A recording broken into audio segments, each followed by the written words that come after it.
నమస్తే, welcome to focus. Corona మళ్లీ tension పెడుతోంది. రూపం మార్చుకుని మళ్లీ దండయాత్రకొస్తోంది. కొత్త వేరియంట్ కేరళలో ఎంట్రీ ఇవ్వడంతో కేంద్ర ప్రభుత్వం అప్రమత్తమైంది. అన్ని రాష్ట్రాలకు మార్గదర్శకాలు జారీ చేసింది. ఇంతకీ ఏంటి కొత్త వేరియంట్? దీని లక్షణాలేంటి? ఇది ఎంత ప్రమాదకరం? ఇండియాలో మళ్లీ కరోనా విజృంభిస్తోంది. కొత్త వేరియంట్లు భయపెడుతున్నాయి. రోజు రోజుకు దేశంలో కోవిడ్ కేసులు పెరుగుతూ ఉండడం ఆందోళన కలిగిస్తోంది. కరోనా కారణంగా ఒకే రోజు 5 మృతి చెందడం కలవరం కలిగిస్తోంది. లాక్డౌన్లు చూశాం, మాస్కులు వాడాం, సోషల్ డిస్టెన్స్ పాటించాం, వ్యాక్సిన్లు వేసుకున్నాం, ఇమ్యూనిటీ పెంచుకున్నాం. ఇవన్నీ చేశాం. ఇక కరోనా ఖేల్ ఖతమైందనుకుంటే పొరపాటే. మళ్లీ మహమ్మారి వచ్చేస్తోంది. దేశవ్యాప్తంగా పలు రాష్ట్రాల్లో కోవిడ్-19 కేసులు పెరగడం, కేరళలో కొత్త సబ్ వేరియంట్ వెలుగు చూడడంతో కేంద్ర ప్రభుత్వం అప్రమత్తమైంది. కరోనా సమయంలో తీసుకున్న జాగ్రత్తలు మరోసారి తీసుకోవాలని అన్ని రాష్ట్రాలను హెచ్చరించింది. రానున్న పండుగల సీజన్లో వైరస్ కట్టడి చర్యలను ముమ్మరంగా చేపట్టాలని సూచించింది. ఇన్ఫ్లుయెంజా తరహా కేసుల్ని జిల్లా స్థాయిలోనే నమోదు చేసి వాటిపై పర్యవేక్షణ ఉంచాలని తెలిపింది. ఇటీవల కేరళలో JN1 వేరియంట్ను గుర్తించారు. తిరువనంతపురానికి చెందిన 79 సంవత్సరాల వృద్ధురాలు ఇన్ఫ్లుయెంజా లైక్ ఇల్నెస్ ILI బారిన పడింది. శాంపిళ్లను సేకరించి RT-PCR పరీక్ష చేయగా కరోనా పాజిటివ్గా తేలింది. ఇక ఆమె శాంపిళ్ల నుంచి సేకరించిన కరోనా వైరస్కు జీనోమ్ సీక్వెన్సింగ్ చేయించగా అది JN1 స్ట్రెయిన్గా తేలింది. ప్రస్తుతం ప్రపంచవ్యాప్తంగా పెరుగుతున్న కరోనా కేసులకు JN1 స్ట్రెయినే కారణం. దీంతో మన దేశంలో కూడా మళ్లీ కరోనా విజృంభించబోతోందా అనే భయాలు మొదలయ్యాయి. దీనిపై స్పందించిన కేంద్ర ఆరోగ్య శాఖ భారత్ సహా 38 దేశాల్లో ఈ కొత్త వేరియంట్ను గుర్తించినట్లు వెల్లడించింది. ప్రపంచ ఆరోగ్య సంస్థ ఇచ్చిన సూచనల మేరకు తగిన జాగ్రత్తలు తీసుకోవాలని రాష్ట్రాలను హెచ్చరించింది. అప్రమత్తంగా ఉంటూ కొత్త కేసులపై నిఘా ఉంచాలని ఆదేశించింది. RT-PCR టెస్టులు ఎక్కువ సంఖ్యలో చేయాలని, వేరియంట్ను తెలుసుకునేందుకు జీనోమ్ సీక్వెన్స్ టెస్టులు నిర్వహించాలని సూచించింది. వృద్ధులు, రోగనిరోధక శక్తి తక్కువగా ఉన్న వాళ్ల పట్ల మరింత అప్రమత్తంగా ఉండాలని తాజా అడ్వైజరీలో కేంద్ర ఆరోగ్య శాఖ సూచించింది. ప్రపంచవ్యాప్తంగా ఊపిరితిత్తుల సంబంధిత ఇన్ఫెక్షన్ల పెరుగుదల వెనుక కారణాలను WHO సాంకేతిక విభాగం చీఫ్ డాక్టర్ కెర్కోవ్ వివరించారు. హాలిడే సీజన్, ప్రజలు పెద్ద ఎత్తున వేడుకల్లో పాల్గొనడం తదితర కారణాలతో కేసులు పెరుగుతున్నాయన్నారు. కోవిడ్ వైరస్తో పాటు ఇన్ఫ్లుయెంజా, బ్యాక్టీరియా, ఇతర పలు రకాల వైరస్లు వ్యాప్తిలో ఉన్నాయన్నారు. ఇక కోవిడ్ వైరస్ మార్పులకు లోనవుతూ ఉండడంతో కేసుల్లో పెరుగుదల కనిపిస్తోందన్నారు. ప్రస్తుతం 68% కేసులకు కరోనా XBB వేరియంట్ కుటుంబానికి చెందిన వైరస్లు, JN1 లాంటి సబ్ వేరియంట్లు కారణమని వెల్లడించారు. సింగపూర్ సహా పలు దేశాల్లో అకస్మాత్తుగా కేసులు పెరుగుతున్నాయి. ఇప్పటికే సింగపూర్లో మాస్కులు తప్పనిసరి చేశారు. ఇటీవల మన దేశంలో కరోనా కేసుల సంఖ్య క్రమంగా పెరుగుతోంది.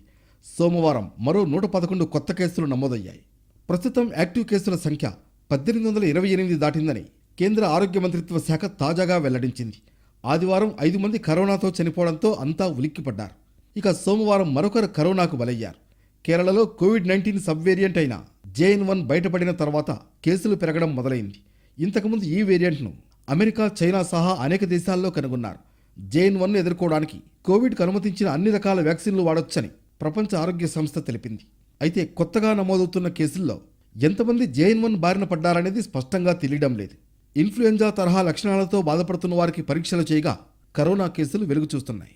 వైరస్లోని వివిధ రకాల వేరియంట్లను తెలుసుకోవడానికి పరిమిత సంఖ్యలో మాత్రమే జీనోమ్ సీక్వెన్స్ చేపడుతున్నారు. కరోనా కొత్త సబ్ వేరియంట్ లక్షణాలు జ్వరం, గొంతు నొప్పి, తలనొప్పి. ఇప్పటి వరకు ఈ వైరస్ సోకిన వాళ్లలో ఈ లక్షణాలు కనిపించాయి. కొందరిలో శ్వాస సంబంధిత సమస్యలు వచ్చాయి. 4-5 రోజుల పాటు ఈ లక్షణాలు కనిపిస్తాయి. రద్దీగా ఉన్న చోటికి వెళితే మాస్కులు ధరించడం మంచిదని వైద్యులు సూచిస్తున్నారు. మిగతా వైరల్ ఇన్ఫెక్షన్లలోనూ ఇవే లక్షణాలు కనిపిస్తున్నాయి. కొత్త వేవ్ వచ్చేస్తోందని భయపడాల్సిన అవసరం లేదని నిపుణులు చెబుతున్నారు. పరిశుభ్రత పాటించడం, సోషల్ డిస్టెన్సింగ్, మాస్కులు ధరించడం లాంటి జాగ్రత్తలతో కరోనా కేసులకు చెక్ పెట్టవచ్చని వైద్యులు అంటున్నారు. శ్వాస సంబంధిత సమస్య అధికమైతే కోవిడ్ టెస్టులు చేయించడం బెటర్. గొంతు నొప్పి మొదలైనట్లుగా ఉంటే గోరువెచ్చని నీటిని తాగాలని, వైద్యులను సంప్రదించాలని చెబుతున్నారు. కరోనా కొత్త వేరియంట్ విషయంలో అప్రమత్తంగా ఉండాల్సిన అవసరం ఎంతైనా ఉందంటున్నారు వైద్య నిపుణులు. అయితే దీనిపై అనవసర భయాలు మాత్రం అక్కర్లేదన్నారు ఢిల్లీలోని గంగారాం ఆసుపత్రికి చెందిన ఛాతీ వైద్య నిపుణుడు డాక్టర్ ఉజ్వల్ ప్రకాష్. కొత్త వేరియంట్ వల్ల కరోనా బారిన పడ్డ వాళ్లలో జ్వరం, ముక్కు కారడం, గొంతు నొప్పి, తలనొప్పి వంటి లక్షణాలు కనిపిస్తున్నాయి. కొంతమందికి ఊపిరి తీసుకోవడంలో స్వల్ప ఇబ్బంది కలుగుతుంది. అయితే 4-5 రోజుల్లో ఆరోగ్య పరిస్థితి సాధారణ స్థితికి చేరుకుంటుందని చెబుతున్నారు. మాస్క్ ధరించడం వంటి జాగ్రత్తలు పాటించడం మంచిదని సూచిస్తున్నారు డాక్టర్లు. అనుమానం కలిగితే కరోనా నిర్ధారణ పరీక్ష చేయించుకోవాలంటున్నారు. కరోనా కొత్త వేరియంట్పై ఎందుకింత ఆందోళన? ఇది ఎక్కడ మొదలైంది? ఈ వైరస్ను ఎదుర్కోవడం ఎలా? ఈ వేరియంట్కు ఇతర వేరియంట్లకు తేడా ఏంటి? శాస్త్రవేత్తలు ఏం చెప్తున్నారు? కరోనా మహమ్మారి సృష్టించిన విలయం గురించి తెలిసిందే.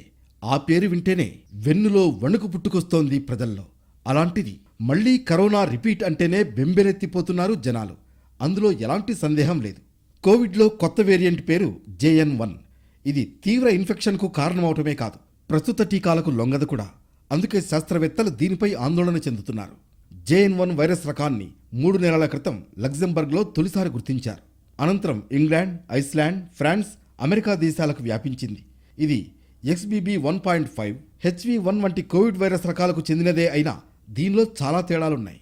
XBB 1.5 రకం వైరస్ ప్రోటీన్ మీద 41 మార్పులు సంభవించి ఈ స్థితికి చేరుకుందని వైద్య నివేదికలు చెబుతున్నాయి. అందువల్ల అందుబాటులో ఉన్న కోవిడ్ టీకాలు దాన్ని నిలువరించలేవని శాస్త్రవేత్తలు భయపడుతున్నారు. ప్రపంచాన్ని కరోనా మహమ్మారి ఇంకా వణికిస్తూనే ఉంది.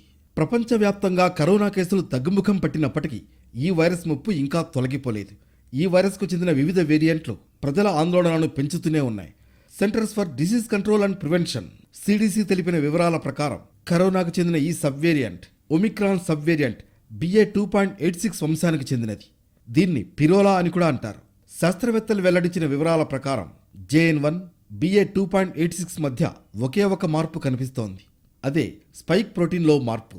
ఇది వైరస్ ఉపరితలంపై చిన్న స్పైక్ల మాదిరిగా కనిపిస్తుంది. దీని కారణంగా ఈ వైరస్ వేగంగా వ్యాప్తి చెందుతుంది.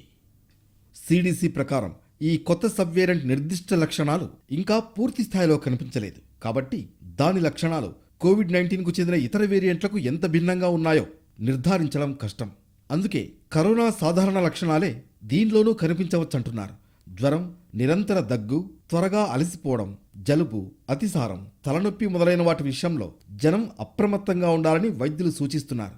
ఈ వేరియంట్ కేసులు వేగంగా పెరుగుతూ ఉండడాన్ని గమనిస్తే ఇది మన రోగనిరోధక వ్యవస్థ నుంచి సులభంగా తప్పించుకోగలదని అంటున్నారు. కోవిడ్ బారిన పడ్డ వారిలో కీలక అవయవాలపై వైరస్ దాడి చేసే అవకాశం ఉంటుంది. కోవిడ్ వైరస్ దాడి చేసినప్పుడు సహజ సిద్ధంగానే రోగనిరోధకత అప్రమత్తమైపోతుంది. అయితే కోవిడ్ ఇన్ఫెక్షన్ సమయంలో అది అవసరానికి మించి స్పందించే పరిస్థితి ఏర్పడుతుంది. శరీరంలో చోటు చేసుకున్న సైటోకైనిక్ స్మార్ట్ వల్ల గుండెపై ప్రభావం పడుతుంది. దాంతో ఆయాసం, హార్ట్ ఫెయిల్యూర్ సమస్యలు పెరిగాయి. అలాగే కోవిడ్ సోకిన వాళ్ల ఊపిరితిత్తులు బలహీనపడ్డాయి. తీవ్రమైన ఇన్ఫెక్షన్తో ఆసుపత్రిలో చేరకపోవడానికి, ICUలో అడ్మిట్ కాకపోవడానికి దీనికి సంబంధం లేదు. ఇంటి పట్టునే ఉంటూ చికిత్సతో కోవిడ్ను తగ్గించుకున్న వాళ్లకు ఇన్ఫెక్షన్ ప్రభావం వల్ల ఎంతో కొంత గుండె, ఊపిరితిత్తుల మీద ఒత్తిడి పడింది. ఫలితంగా కరోనా ఆర్టరీలో రక్త సరఫరాకు, గుండె డిమాండ్కు మధ్య సంతులనం దెబ్బతింటుంది. గుండెకు అవసరమైనంత రక్తాన్ని రక్తనాళాలు సరఫరా చేయలేకపోతాయి. ఫలితంగా హార్ట్ అటాక్ వస్తుంది. కొంతమందికి రక్తనాళాల్లో గడ్డలు ఏర్పడ్డాయి.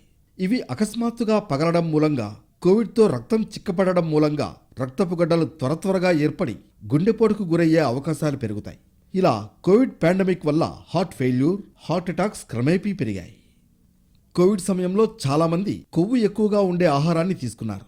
ప్రోటీన్స్ ఎక్కువగా ఉండాలని, ఇందుకోసం మాంసాహారాన్ని బాగా తీసుకోవాలని సోషల్ మీడియాలో ప్రచారం ఎక్కువగా చేయడంతో ఈ పరిస్థితి వచ్చిందని నిపుణులు చెబుతున్నారు.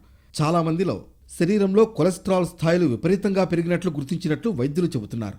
ఈ కారణంగానే చిన్న వయసు వారిలోనూ గుండెపోటు కేసులు ఎక్కువగా కనిపిస్తున్నట్లు తెలుస్తోంది.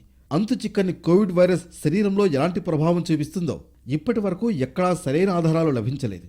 వైరస్ కూడా గుండెపోటు మరణాలు ఎక్కువ కావడానికి కారణమే ఉండొచ్చని వారు భావిస్తున్నారు. శారీరక శ్రమ లేని వ్యక్తుల రక్తంలో కొలెస్ట్రాల్ శాతం ఎక్కువగా ఉండడం వల్ల వారిలో గుండె జబ్బులు వచ్చే అవకాశం ఎక్కువగా ఉంటుంది.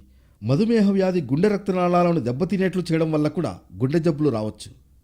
మనిషి గుండె బలహీనమవుతుంది. ఒకప్పుడు 60 ఏళ్లు దాటిన వారికి మాత్రమే వచ్చే గుండె జబ్బులు నేడు 20 ఏళ్లకే వస్తున్నాయి. కోవిడ్ అనంతరం ఈ పరిస్థితి మరింత అధికమైంది. ఆడుతూ పాడుతూ ఉండే యువకులు ఉన్నపళంగా కుప్పకూలి చనిపోతున్న సంఘటనలు నిత్యం ఎక్కడో ఒకచోట చూస్తూనే ఉన్నాం. ఇటీవల హార్ట్ అటాక్స్ పెరగడంతో పాటు కరోనా వల్ల వారం పాటు ఆపై మంచానికి పరిమితమైన వారిలో లాంగ్ కోవిడ్ లక్షణాలు కనిపిస్తున్నట్లు పరిశోధనలో తేలింది. వారిలో చాలామంది కనీసం 2 ఏళ్ల పాటు విపరీతమైన ఒంటి నొప్పులు తదితర లక్షణాలతో బాధపడ్డారు. కరోనాతో 2 నెలలకు అంతకు మించి ఆసుపత్రి పాలైన వారిలో ఈ సమస్యలు, లక్షణాలు మరింత ఎక్కువగా తలెత్తాయి. ఇలా మంచాన పడ్డ వారిలో చాలామంది ఇతరులతో పోలిస్తే 37% ఎక్కువ లాంగ్ కోవిడ్ లక్షణాలతో సతమతమయ్యారు. అవేమిటంటే శ్వాస ఆడకపోవడం, ఛాతీ నొప్పి, తలనొప్పి. ప్రపంచ ఆరోగ్య సంస్థ నిర్వచనం ప్రకారం కోవిడ్ సోకిన 3 నెలల తర్వాత దాని తాలూకు లక్షణాలు తిరగబెట్టి కనీసం 2 నెలలు ఆపైన కొనసాగితే దాన్ని లాంగ్ కోవిడ్గా పేర్కొంటారు. కోవిడ్ బారిన పడ్డ వారిలో కనీసం 10-20% మందిలో లాంగ్ కోవిడ్ తలెత్తినట్లు పలు అధ్యయనాల్లో తేలింది. అసలే చలికాలం, జలుబు, దగ్గు, గొంతు నొప్పి కామన్ గా వచ్చే రోగాలు. వీటికి తోడు కరోనా ఇన్ఫెక్షన్లు పెరుగుతున్నాయి. మరి సీజనల్ జలుబు, దగ్గులను కరోనా ఇన్ఫెక్షన్ల మధ్య తేడా గుర్తించడం ఎలా? ఏ లక్షణాలుంటే కరోనాగా అనుమానించాలి? 4 ఏళ్ల క్రితం పుట్టిన కరోనా వైరస్ కరాళ నృత్యం చేసింది. ప్రపంచవ్యాప్తంగా 69 లక్షల మందిని పొట్టన పెట్టుకుంది. అంతేకాదు ఎప్పటికప్పుడు తన రూపాన్ని మార్చుకుంటూ ముప్పు తిప్పలు పెడుతోంది. దీంతో కరోనాని కట్టడి చేసేందుకు సిద్ధమైన పలు వ్యాక్సిన్లు ఎంతవరకు పనిచేస్తున్నాయని అనేక సందేహాలు వ్యక్తమవుతున్నాయి. తాజాగా కేరళలో కరోనా కొత్త వేరియంట్ వెలుగు చూడడంతో మళ్లీ మాస్కులు పెట్టుకునే రోజులు రాబోతున్నాయా అనే భయాలు జనాన్ని వెంటాడుతున్నాయి. ఇటీవల కేరళ, తమిళనాడులో భారీ వర్షాలు కురిశాయి. తమిళనాడులో ఇటీవల కురిసిన భారీ వర్షాల కారణంగా వైరల్ ఫీవర్లు అధికమైనట్లు అధికారులు తెలిపారు. అయితే ఈ వైరల్ ఫీవర్ల బారిన పిల్లలు, పెద్దలు పడడమే కాక అనూహ్యంగా కేసులు పెరుగుతుండటంతో కోవిడ్ మాదిరిగానే జాగ్రత్తలు పాటించమని ప్రభుత్వాలు కోరుతున్నాయి. చలికాలంలో జలుబు, దగ్గు కాస్త ఎక్కువ. ఎందుకంటే వీటికి కారణమయ్యే వైరస్లు చల్లటి వాతావరణంలో తేలికగా, వేగంగా వృద్ధి చెందుతాయి, వ్యాపిస్తాయి. జలుబుతో బాధపడేవారు తుమ్మినప్పుడు, దగ్గినప్పుడు వెలువడే తుంపర్ల ద్వారా వైరస్లు గాలిలో కలుస్తాయి. ఇవి శ్వాస ద్వారా చుట్టుపక్కల ఉన్నవారికి సంక్రమిస్తాయి. ఈ తుంపర్లు అంటుకుపోయిన వస్తువులను తాకిన చేతులతో కళ్ళు, ముక్కు రుద్దుకున్నా వైరస్లు అంటుకుంటాయి. అప్పటికే ఊపిరితిత్తుల సమస్యలతో బాధపడే వారికి ఇంకాస్త త్వరగానూ వ్యాపిస్తాయి. అలాగే మధుమేహం వంటి జబ్బులు గల వారికి, క్యాన్సర్ చికిత్సలు తీసుకునే వారికి, రోగనిరోధక శక్తిని అణిచిపెట్టే మందులు వాడేవారికి, వృద్ధులకు, పిల్లలకు, గర్భిణులకు కూడా జలుబు ముప్పు ఎక్కువే. వీరిని ఇది తీవ్రంగానూ వేధిస్తుంది. ఊపిరితిత్తులు, వీటి లోపలి పొరలు చల్లగాలికి విపరీతంగా స్పందిస్తాయి.